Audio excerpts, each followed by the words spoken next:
आज हमारे साथ में है भारतीय जनता पार्टी के वो उम्मीदवार जिनको शायद कहीं नाम नहीं था, कहीं दाम नहीं था और कहीं पर भी इनका जिक्र नहीं था, लेकिन अचानक भारतीय जनता पार्टी ने इन पे विश्वास जताया और जिताने के बाद में आज वो अंता के उपचुनाव में भाजपा के प्रत्याशी हैं। सुमन जी बहुत दिग्गज थे और अचानक जो है मोरपाल सुमन आए, क्या किस्मत कह सकते हैं इसे? इनका प्यार है, इनका आशीर्वाद है। किस्मत तो ऐसी भगवान के ऊपर है, सारा खेल तो भगवान ही करता है। भगवान के आशीर्वाद से, इनकी जनता के आशीर्वाद से मुझे टिकट मिल गया पार्टी ने। पता नहीं किस आधार पे, इनके सर्वे के आधार पे हुआ या ऊपर वाले का आशीर्वाद हुआ या भारतीय जनता पार्टी ने जो सर्वे कराया उसमें नाम निकल के आया हो, तो ऊपर वाले जानता है, तो ऊपर वाले को पता है। उसी आधार पर मुझे टिकट मिला और प्रदेश नेतृत्व का भी मैं बहुत बहुत शुक्रगुजार हूँ कि उन्होंने मेरे जैसे व्यक्ति पर विश्वास किया। इस जनता की आवाज़ पर, इनकी दुआ पर, इनकी पुकार पर, इनकी आवाज़, इनकी पुकार जयपुर तक पहुंची, मोदी जी तक पहुंची और उसी के आधार पर भारतीय जनता पार्टी ने मुझे प्रत्याशी बना दिया। क्योंकि हमने गांव में घूमे, गांव में लोगों ने कहा कि जब तक सरपंच थे, प्रधान थे, गांव में बहुत इन्होंने काम करवाया, तो यहाँ की जनता आपसे और भी उम्मीद रखती है। जीतने के बाद में ऐसी क्या जो सुविधाएं अंता की जनता को जो चाहिए, वो सबसे पहली प्राथमिकता क्या रहेगी आपकी? अंता में तो अभी रोडों की दिक्कत आ रही है। पिछली हमारी जो महारानी साहिबा की सरकार थी, मुख्यमंत्री महोदय, पूर्व मुख्यमंत्री महोदय वसुंधरा राजे की सरकार थी, उस टाइम 13 से 2018 तक इतने काम हुए थे जिसके रिकॉर्ड टूट गए थे। हमारे प्रभुलाल जी सैनी कृषि मंत्री थे, तो गौरव पथ, किसान पथ सब यहाँ गांव में, हर गांव में आए थे। तो उस टाइम जितने काम हुए थे ना, आज तक नहीं हो पाए। उसके बाद कांग्रेस जब रही 5 साल तक, तो उन्होंने कुछ भी नहीं किया। मुख्यमंत्री उप मुख्यमंत्री लड़ते रहे, विधायकों को होटलों में बिठाए रखे, लेकिन 5 साल तक कुछ काम नहीं किया। और उस 5 साल के बीच में कुछ टूट फूट रोडों की हुई, तो वो खड्डे भी नहीं भरा पाए। अब उनकी पूर्ति करने के लिए हमारे कमललाल जी थे, उन्होंने बजट पास करवाया है और अब धीरे धीरे कार्य प्रोग्रेस में आ रहे हैं। अभी जैसे मांगरोल 12 रोड है, उसके टेंडर हो चुके हैं और उसको हम बहुत जल्दी अमल में लाएंगे और काम कराने की पूरी कोशिश करेंगे। जनता को जल्दी समर्पित करेंगे। क्योंकि आंखों से आपके बहुत कुछ बयां हो रहा है, क्या आंखें क्या कह रही है आखिर? ये क्या बताऊं सर, इस गांव ने मुझे इतना बड़ा तोहफा दे दिया जो मैं सोच नहीं सकता था। इन्हीं का तो प्यार है। अगर 30 साल पहले मुझे चुनाव नहीं जीता थे और मैं चुनाव नहीं लड़ता आगे तक, तो मैं यहाँ तक कैसे पहुँचता? इस गांव ने मेरे कुछ वो दे दिया जो कोई दे नहीं सकता। भगवान ने, देवनारायण भगवान ने इतना दे दिया जिसकी कोई सीमा नहीं है। तो अब आज मैं चुनाव जिस टिकट डिक्लेयर होता, उसके बाद में आज पहली बार गाँव में हूँ। अभी इनसे मिल नहीं पाया क्योंकि सामने भाया एक बाहुबली भी कह सकते हैं पैसे के दम पर। तो क्या लगता है कि धन बल होगा या कार्यकर्ताओं का प्रेम होगा? जनबल होगा साहब, धन बल नहीं होगा, जनबल चलेगा। जनता का आशीर्वाद चलेगा, जनता का प्यार चलेगा और सब कुछ इन्हीं से होगा। यही तो है। धन बल भी तो कहाँ से लाएंगे? हमारे पास धन बल तो है नहीं, धन बल वाले तो वो है। लेकिन मेरे लिए तो चुनाव ये जनता लड़ रही है, इन्होंने तो टिकट दिलाया, इनके आशीर्वाद से तो टिकट मिला। तो सब कुछ मेरे लिए तो यही मेरे देवतुल्य कार्यकर्ता, यही मेरे भगवान है।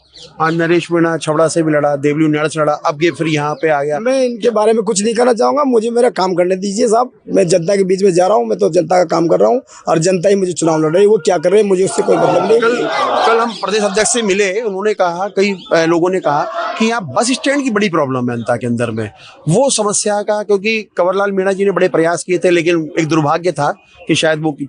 लेकिन अब आपके अगर जीत के आते हैं और मंत्री बन सकते हैं, अध्यक्ष जी ने कहा मंत्री बन सकते हैं आप, छोटे से गाँव से निकला हुआ आदमी, जैसे आपने कहा कि मोदी चाय बेचते थे, तो क्या लगता है मंत्री बनने के बाद में अंता के अंदर में बहुत सारी ऐसी चीजें हैं जिनको जो कंवरलाल मीणा छोड़ के गए थे उन्हें पूरा करना है? बिल्कुल, कंवरलाल जी भाई साहब जो काम अधूरे छोड़ के गए थे उनको मैं पूरा कराने की कोशिश करूंगा। बस स्टैंड का मामला है, उसको दिखवाऊंगा क्या मामला है, क्या नहीं है, कैसे अटका हुआ है, ये सारी जानकारी लेकर करूंगा। वैसे देखा जाए तो यहाँ जो प्रत्याशी है कांग्रेस के, वो 3 बार यहाँ से विधायक मंत्री रह चुके हैं। ये उनका दायित्व बनता था कि अंता से आप विधायक बनते हो तो आपको ये सोचना चाहिए था कि भाई यहाँ बस स्टैंड की कैसे किल्लत, कैसे नहीं बना पाए, क्या कारण थे, तो उनको सोचना चाहिए था। और आज भी जनता के बीच में जा रहे तो उनको बताना चाहिए था इस कारण से नहीं बन पाया। मुझे तो अभी तक जानकारी भी नहीं है किस कारण से नहीं बना। मैं जनता से पूछूंगा, चुनाव जीतने के बाद जाऊँगा फील्ड में, जनता के बीच में कि क्या कारण थे, क्या नहीं, उसके बाद में उसको जो कंवरलाल जी ने प्रोग्रेस की है उसको आगे बढ़ाने की कोशिश करूंगा। एक लास्ट सवाल है मेरा, वसुंधरा जी, पूर्व मुख्यमंत्री दुष्यंत सिंह जी ने बहुत विश्वास जताया आप पर, क्या आगे क्या विजन रहेगा? मेरा जनता के बीच में जाकर जितने भी अधूरे काम पड़े उनको पूरा कराऊंगा। राजा साहब हमारे लोकप्रिय नेता है, 5 बार चुनाव लड़ चुके हैं और जनता उन पर विश्वास करती है। राजा साहब एक नेक इंसान है, युवा दिलों की धड़कन है, इतना मेहनत करते हैं जनता के बीच में, गांव-गांव डांड जाते हैं, विकास के लिए काफी प्रयास करते हैं और इतना बजट देते हैं जिसकी कोई सीमा नहीं है। भजनलाल सरकार की जो योजना है ग्रामीणों के लिए वो भी पहुंचा रहे हैं आप? बिल्कुल, ग्रामीण की जो भी जितनी भी योजना है वो सब पहुंच रही है, घर घर पहुंच रही है, घर घर पहुंच रही है। सरकार के काम से जनता संतुष्ट है? सरकार के काम से जनता संतुष्ट है। देखिए, ये थे मोरपाल सुमन जो भाजपा के उम्मीदवार हैं और इनका मानना है कि जनता राजस्थान सरकार के किए हुए कामों पर संतुष्ट है। साथ ही उन्होंने राजा साहब और वसुंधरा राजे का भी धन्यवाद दिया।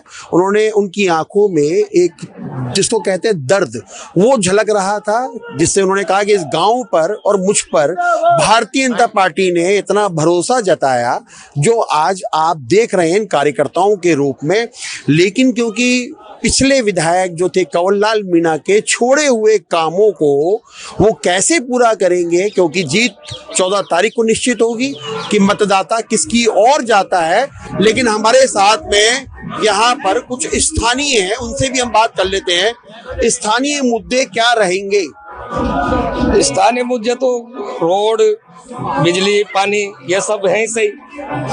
और हमारा स्थानीय उम्मीदवार है और जो कांग्रेस का उम्मीदवार है उसका भ्रष्टाचार जग जाहिर है। उनके एमएलए भरत सिंह जी रेत खा के, बाटा खा के, बाया खा गया पूरे का पूरे को, वो खाते खाते मर गए। उनकी आत्मा इनको निपटा के रख देगी बाया जी को। और मोरपाल जी सुमन निष्पक्ष, साफ छवि के ईमानदार व्यक्ति हैं और निश्चित रूप से जीतेंगे, हजारों मतों से जीतेंगे।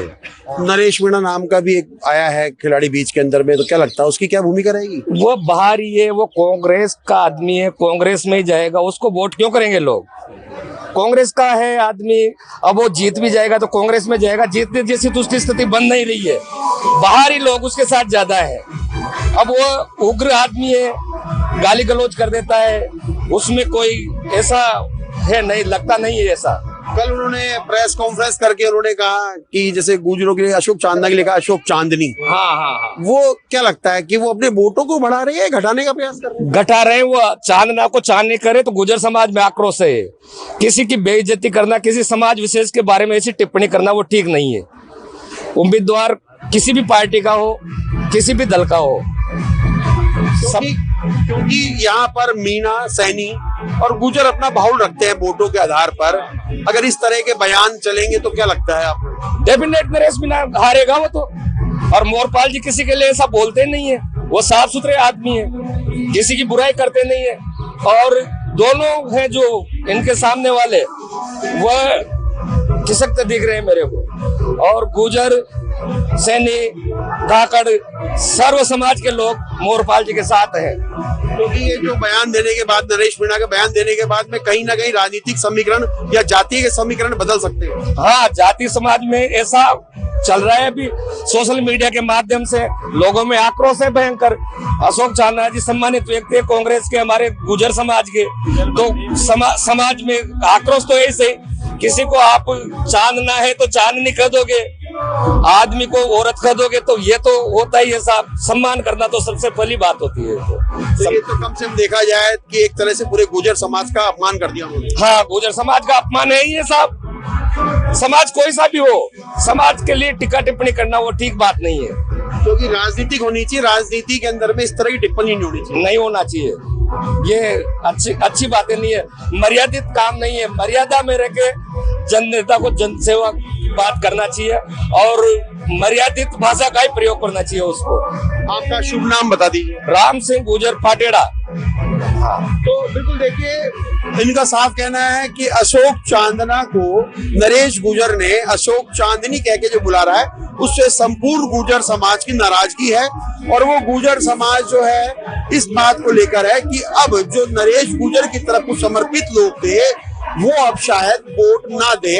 क्योंकि हमने इससे कुछ देर पहले हमने प्रत्याशी से बात की, उन्होंने सरकार की योजनाओं को लेकर, भजन सरकार की योजनाओं को लेकर, देश के प्रधानमंत्री नरेंद्र मोदी की योजनाओं को लेकर जो काम गिनाए, उसको देखकर ये साफ नजर आ रहा है कि मोरपाल सुमन अपने जो यहाँ पे हम जहाँ पे खड़े उनका पैतृक गांव है और वहां पर ये बहुत मजबूत दिखाई दे पड़ रहे हैं। Manoj Sharma, news watch India, अंता।